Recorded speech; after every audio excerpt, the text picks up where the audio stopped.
దొరికింది, pink book దొరికింది. అంతగానం ఏమున్నదిరా దాంట్లో? ఒక్కొక్కల సంగతి చెప్పేదానికి రాసిన రాతలున్నాయి. ఎవలై ఉన్నాయో చదవరాదు మరి. ఇదేంద్రా, లిక్కర్ స్కామ్ లో జైల్లో ఉండొచ్చిన వాళ్ళు మనకు నీతులు చెబుతున్నారు. అక్క గురించి రాసున్నదేంద్రా? సినిమా హీరోయిన్లు డ్రగ్స్ కూడా ఉన్నాయిరా పింక్ బుక్లా. అగో ఇక్కడనే దళిత ముఖ్యమంత్రి, 3 ఎకరాల జాగా, ఇసుక మాఫియా, దళిత బంధు కమిషన్లు, నేరేళ్ల దళితులను సావగొట్టింది. ఏమైందిరా అట్లా నోరు మూసుకున్నావు? జనం ఇవన్నీ మర్చిపోవాలి కానీ నేనే బయటికి చదువుతున్నా. మన పింకీ గాళ్ళు సొక్క పూస అన్నట్లు కలరింగ్ ఇయ్యాలి, కాంగ్రెస్ మీద లేనిపోయిన బండాలు వేయాలి. ఎవరు చెప్పినట్లు చెయ్యాలని మన పార్టీ ఎజెండానే అదిరా.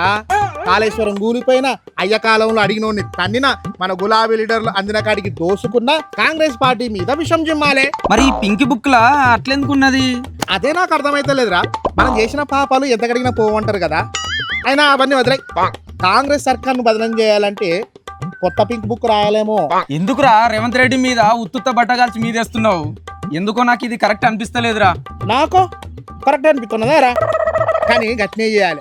ఇప్పుడు సన్న బియ్యం ఇస్తాడు కదా, ఆ బియ్యంలో మెరుగలు ఎక్కువ ఉన్నాయని చెప్పాలి, లేకుంటే పుష్క కల్పిస్తున్నాయని చెప్పాలి. బదనామేసుడే మన పని. నువ్వు బాగుపడవురా. సచ్చిన శవాల మీద మర్మరాలు ఏరుకునే ఆ ఫేస్ చూడు, నాశనం అవుతావురా, నాశనం అయిపోతావు.